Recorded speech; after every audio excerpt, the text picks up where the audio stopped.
નમસ્તે વિદ્યાર્થી મિત્રો, કેમ છો બધા? મજામાં ને? હવે આપણે કરશું ધોરણ 6 નું હિન્દી. આગળ આપણે લેક્ચરમાં શું જોઈ ગયા તો કે દયાળુ શિકારી ચિત્રપાઠ હતો કે શિકારી છે, જંગલમાં શિકાર કરવા જાય છે, એક હરણનું માંસ ખાવાની એને ઈચ્છા થાય છે, બરાબર ને? એટલે જંગલમાં પોતાની બંદૂક હોય છે શિકાર કરવાની, એ લઈને શિકાર કરવા જાય છે, હરણનો શિકાર પણ કરે છે. પણ શું થાય છે, પછી એને દયા આવે છે શિકારીને. એનું નાનું એક બચ્ચું હોય છે, એટલે એને એમ થાય કે આને મારી નાખીશ તો એનું બચ્ચાનું શું થશે, એટલે એને દયા આવે છે. ગોલી તો મારી દે છે, પણ પાછું એને હોસ્પિટલે કે જેના દવાખાનું જે હોય છે ને પ્રાણીઓનું, એના દવાખાને પણ લઈ જાય છે અને એની સારવાર કરાવે છે, બરાબર? એ પાઠ આપણે જોઈ ગયા. એટલે આ પાઠનું નામ શું હતું તો કે દયાળુ શિકારી. એમાં આપણે જો આગળ કે વિકલ્પ હતા અને પ્રશ્ન જવાબને ખાલી જગ્યા હતા, એ થઈ ગયું, બરાબર? અહીંયા સુધીનું. હવે આપણે કરવાનું છે પ્રશ્ન નંબર 3 કે નિમ્નલિખિત પ્રશ્નો કે ઉત્તર એક એક वाक्य में लिखिए. જે પ્રશ્ન આપેલો છે એનો જવાબ એક વાક્યમાં લખવાનો છે. તો પહેલો પ્રશ્ન જુઓ શું છે. શિકારી જંગલ में क्यों गया था? શિકારી છે એ જંગલમાં શા માટે જાય છે? જવાબમાં શું આવશે? પ્રશ્ન પહેલો છે કે શિકારી જંગલ में क्यों गया था? શિકારી શા માટે જંગલમાં ગયો હોય છે? તો જવાબમાં લખવાનું શિકારી કો લખો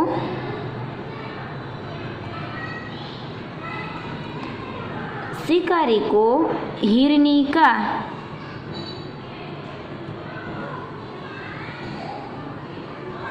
मांस खाने की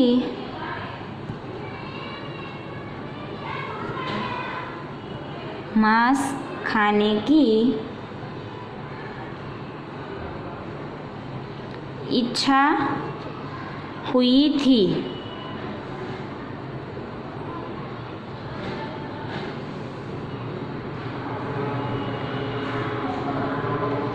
इच्छा हुई थी પછી અહીંયા પૂર્ણ વિરામ.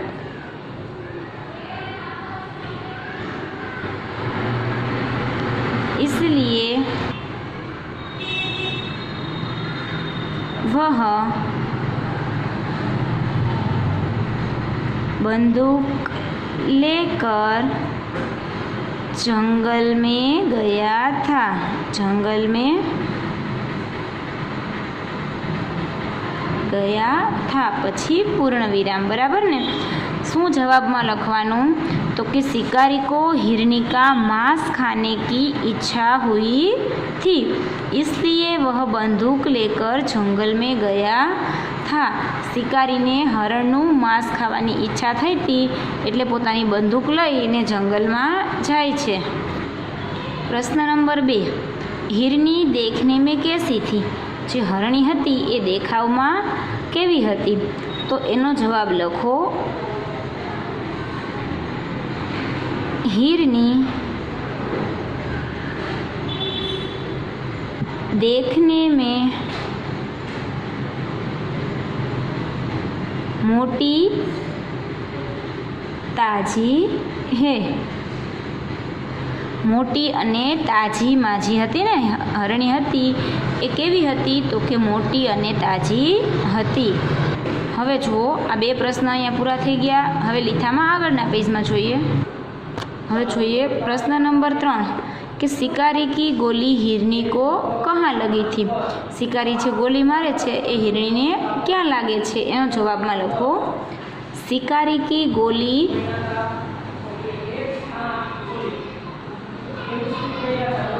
शिकारी की गोली हिरनी को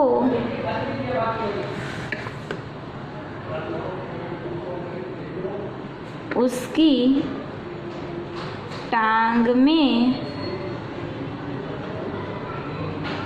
लगी थी પછી પૂર્ણ વિરામ, बराबर? क्या गोली लगे छे तो कि शिकारी की गोली हिरनी को उसकी टांग में लगी थी. હવે જો પ્રશ્ન નંબર 4 क्या देखकर शिकारी को पछतावा हुआ? પ્રશ્ન નંબર 4 क्या देखकर शिकारी को पछतावा हुआ? શું જોઈને શિકારીને પછતાવો થાય છે? તો જવાબમાં આવશે हिरनी की आँखों में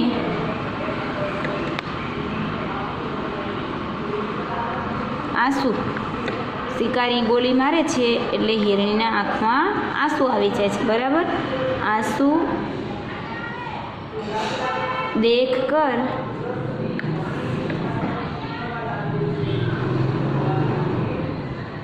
शिकारी का दिल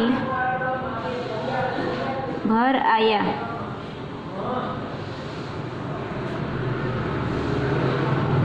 और उससे बहुत पछतावा हुआ।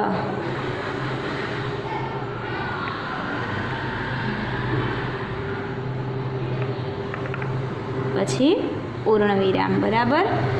શું જોઈને શિકારીને પછતાવો થાય છે? તો કે हिरनी की आंखों में आंसू देखकर शिकारी का दिल भर आया और उसे बहुत पछतावा हुआ। प्रश्न नंबर 5 कि शिकारी हिरनी को कहाँ ले गया? एमां लखो शिकारी हिरनी को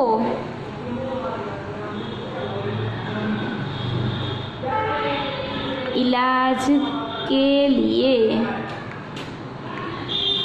अस्पताल ले गया। क्या लई जाय छे? के त्या जंगलनी बहार नजीकमां प्राणीओनी હોસ્પિટલ હોય છે, બરાબર। એટલે ત્યાં એ શિકારી છે એ હરણીને ઈલાજ કરવા માટે હોસ્પિટલમાં લઈ જાય છે। પ્રશ્ન નંબર 6 हिरनी को आराम कैसे मिला? हिरनीने શા માટે આરામ ક્યારે મળે છે? તો કે શિકારી છે એને ઈલાજ કરાવે છે અને એના ઘાવ છે એની ઉપર પટ્ટી લગાવી દે છે ને ડૉક્ટર, એટલે એને આરામ મળે છે, બરાબર। તો જવાબમાં શું લખવાનું? કે डॉक्टर के इलाज से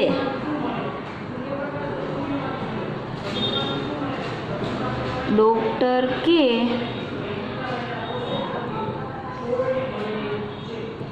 इलाज से हिरनी को आराम मिला।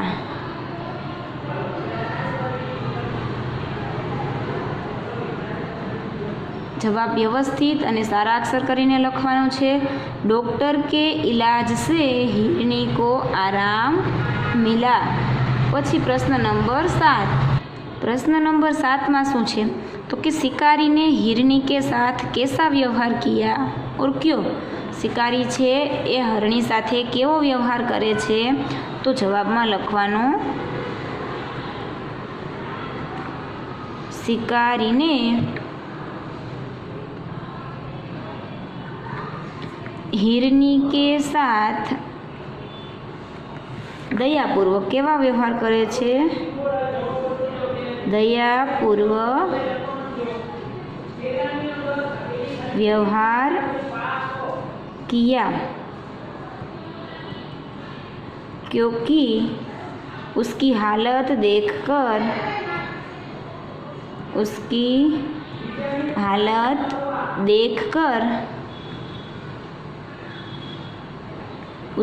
दुख हुआ।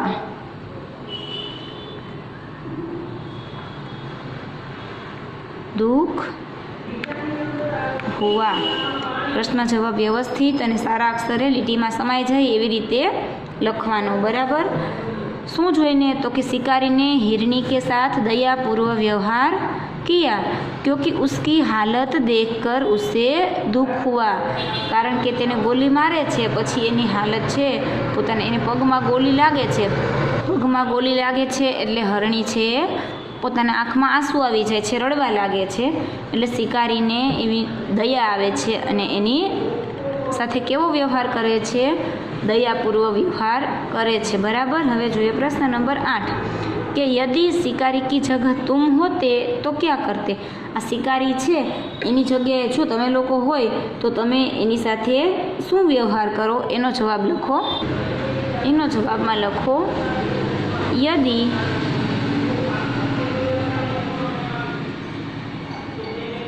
शिकारी की जगह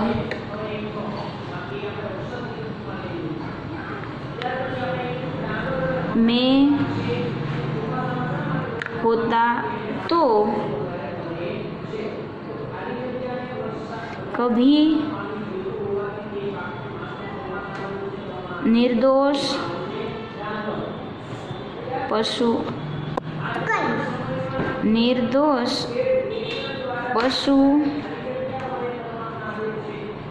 पक्षियों का शिकार नहीं करता।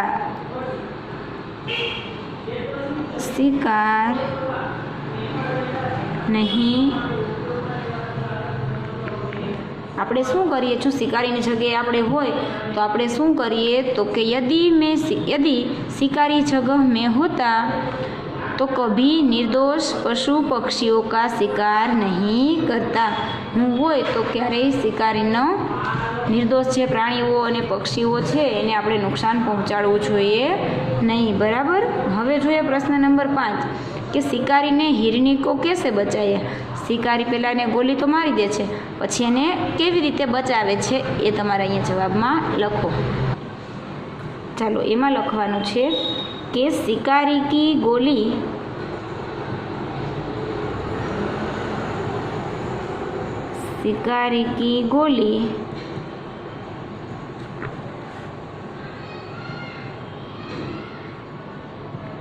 हिरनी को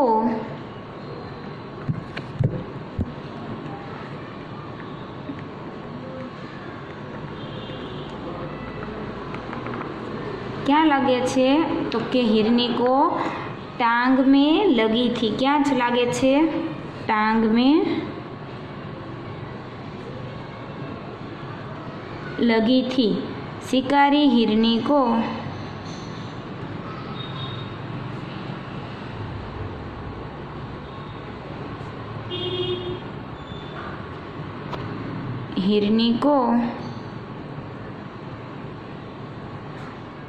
जानवरों के अस्पताल में ले गया।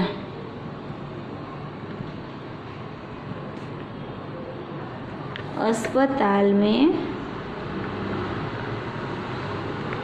ले गया और क्या किया, वहाँ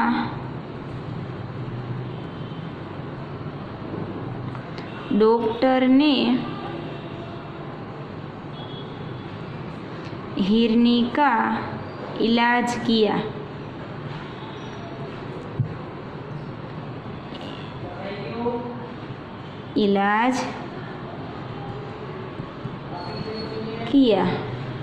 इस तरह शिकारी ने हिरनी को बचाया।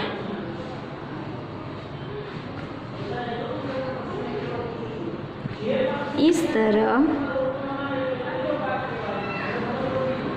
शिकारी ने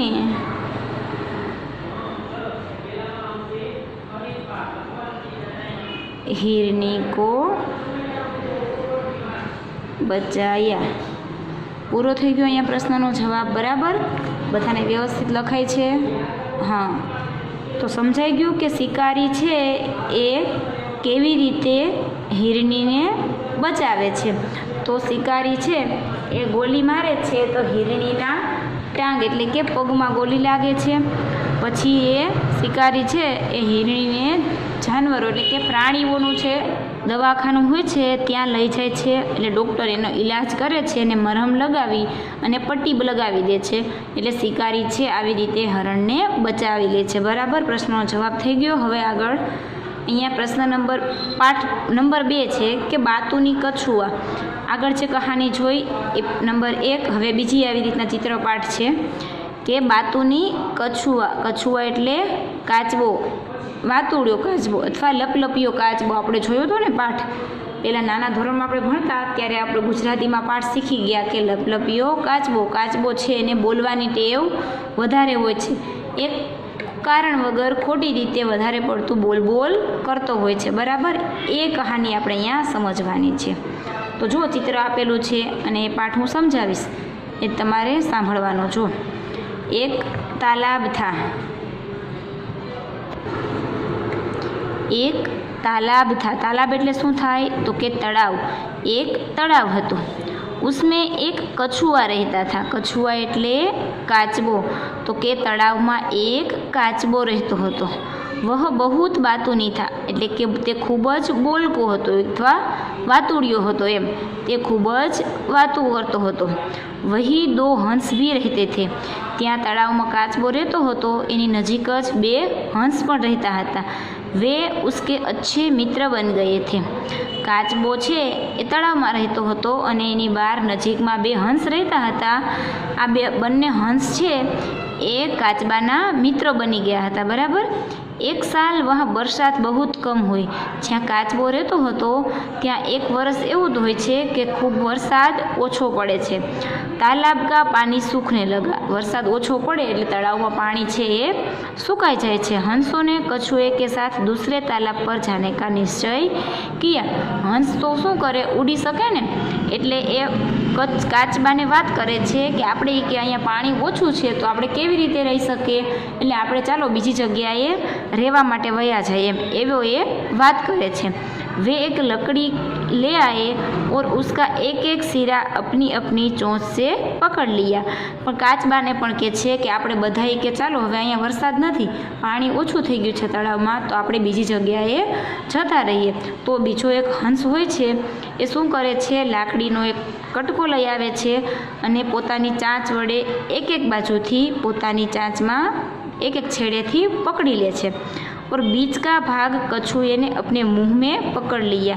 जो अहीं बीजा चित्र में देखाय छे आ बंने हंस छे एक एक छेड़ो पोताना मोढामां पकड़ेलो छे लाकड़ीनो અને વચ્ચે કાચબો છે એ પોતાના મોઢા વડે લાકડીનો કટકો પકડી રાખેલ છે, એટલે એને ઉડીને હંસને લઈ જાય છે, બરાબર. કારણ કે કાચબો તો એટલું ધીમું ચાલતો હોય એટલે ચાલીને એક જગ્યાએથી બીજી જગ્યાએ ઝડપથી જઈ શકે નહીં, પરંતુ હંસ શું કરે છે, ઉડી શકે ને, એટલે ઉડીને બીજી જગ્યાએ આવી રીતે લાકડી બંને હંસ છે એકબીજાના મોઢામાં રાખે છે અને વચ્ચે કાચબાને કહે છે કે તું બોલ કરતો નહીં અને આ લાકડીને મોઢું બંધ રાખીને વ્યવસ્થિત પકડી રાખજે, એટલે અમે તને બીજી જગ્યાએ લઈ જાય. એટલે શું કહે છે કે बीच का भाग कछुए ने अपने मुंह में पकड़ लिया. વચ્ચેનો ભાગ છે એ કાચબો પોતાના મોઢામાં પકડી લે છે. હંસોને કછુએ છે કહા કે ભાઈ તુમ રાસ્તે में बोलना मत. શું કે છે, હંસ છે એ કાચબાને કહે છે કે ભાઈ કે તું રસ્તામાં કાંઈ બોલતો નહીં, મોઢું બંધ રાખીને કાચબાને જે લાકડી પકડવા આપેલી છે એ તું પકડી રાખજે. बोलोगे तो लकड़ी मुँह से छूट जाएगी और तुम नीचे गिर पड़ोगे. શું કે છે, જો તું બોલીશ ને તો તારા મોઢામાંથી લાકડી છે છૂટી જશે, એટલે કે આપણે મોઢાથી પકડેલો હોય છે ને, એટલે કે તું બોલીશ ને તો તારા મોઢામાંથી લાકડી મુકાઈ જશે અને તું નીચે પડી જઈશ. આગળ શું થાય છે જો પછી કે તું કે જો બોલીશ ને તો લાકડી મુકાઈ જશે અને નીચે પડી જઈશ. दोनों हंसों कछुए को लेकर उड़ने लगा. બંને હંસ છે આ ચિત્રમાં દેખાય છે ને, કાચબાને લાકડીમાં પકડાવી અને આકાશમાં ઉડવા લાગે છે. रास्ते में एक गांव आया. गांव के लोग इस प्रकार कछुए को लेकर उड़ते हुए हंसों को देखने के लिए जमा हो गए. ઉડીને હંસ અને કાચબો બધા ત્રણેય લોકો જતા હોય છે તો રસ્તામાં એક ગામ આવે છે. તો આ ગામમાં શું કરે છે, લોકો આવી રીતે કાચબાને અને હંસને લઈને ઉડતા જોવે છે, એટલે ઘણા લોકો આવું બધું જોવા માટે ઊભા રહી જાય છે. लोगों को देखकर कछुए से चुप रहा न गया. લોકો બધા જોતા હતા ને, કાચબો હંસ છે, બંને હંસ કાચબાને લઈને ઉડતા હતા, એટલે નવીન લાગે ને, આપણે આકાશમાં કંઈક નવીન વસ્તુ ઉડતી હોય તો જોઈ આપણે છીએ કે આકાશમાં પ્લેન નીકળે તો પણ નાના બાળકો તમારા જેવા ઘણા હોય છે, આકાશમાં પ્લેન નીકળ્યું, વિમાન નીકળ્યું એમ કહીને બહાર જોવા નીકળી જાય છે. આ તો હંસ હોય છે, એ પ્રાણી હોય છે, પક્ષી કહેવાય ને એને, તો પક્ષી છે એ બીજા પક્ષીને પ્રાણીને લઈને ઉડતું હોય છે, એટલે ગામના લોકો છે એ જોવા માટે ઊભા ભેગા થઈ જાય છે. એટલે આ જોઈ અને કાચબો છે ચૂપ રહી શકતો નથી. કાચબાને શા માટે બોલે છે? એને ટેવ હોય છે, એ ચૂપ રહી શકતો નથી, એને બોલવાની ખૂબ આદત હોય છે. એટલે આ બધાને જોઈને કછું એ છે ચૂપ રહા ન ગયા, એ ચૂપ રહી શકતો, બોલ્યા વગર રહી શકતો નથી. ઉસને બોલને કે લીએ મુંહ ખોલા, એ બોલવા જાય છે, બોલવા માટે એનું મોઢું ખોલે છે. તો ઉસી સમય લકડી ઉસકે મુંહ સે છૂટ ગઈ और वह जमीन पर गिर पड़ा और मर गया. શું કે છે? એ ચૂપ રહી શકતો નથી, એટલા માટે બોલવા માટે શું કરે છે? ઉસને બોલને કે લીએ, બોલવા માટે મોઢું ખોલવું પડે ને, તો મોઢા વડે તો એને લાકડીનો પકડેલો હતો ને વચ્ચેનો ભાગ, તો બોલવા માટે મોઢું ખોલે છે. અને ઉસી સમય એટલે કે એ જ સમયે એના મોઢામાંથી લાકડીનો જે પકડેલો કટકો હોય છે એ મુકાઈ જાય છે અને તે જમીન ઉપર પડે છે અને મરી જાય છે. બરાબર? પાઠ સમજાઈ ગયો કે વધારે બોલવું પણ સારું નથી. હંસ છે બંને એ ના પાડે છે કે તું બોલતો નહીં, બરાબર, છતાં પણ એ લોકોને જોઈને બોલવા જાય છે. પણ એને આગળની ખબર હોતી નથી કે જો હું આ લાકડીનો કટકો મૂકી દઈશ તો નીચે પડી જઈશ અને મરી જઈશ. એટલે સમજાઈ ગયું કે કોઈ આપણને ના પાડે આ વસ્તુ નહીં કરવાની તો આપણે કરવી જોઈએ નહીં. કોઈ આપણને કીધું હોય તો આપણે સારા માટે જ કીધું હોય, બરાબર ને? આપણે સમજાય બીજા શું કહેવા માગે છે, એ લોકો છે આપણી ભલાઈ માટે જ કહેતા હોય છે. એટલે હંસ છે એ કાચબાને બીજી જગ્યાએ શા માટે લઈ જાય છે? કે તળાવમાં પાણી નથી, પાણી વગર કાચબો રહી શકે નહીં, મરી જાય. એટલે એની સારું કરવા માટે બીજી જગ્યાએ લઈ જાય છે. પણ કાચબો છે એની બોલવાની આદતને લીધે ચૂપ રહી શકતો નથી અને બોલવા જાય છે અને મરી જાય છે. બરાબર? કહાની અહીંયા પૂરી થાય છે. હવે આગળના પ્રશ્ન જવાબ છે આપણે આગળના લેક્ચરમાં જોશું. બરાબર? Thank you.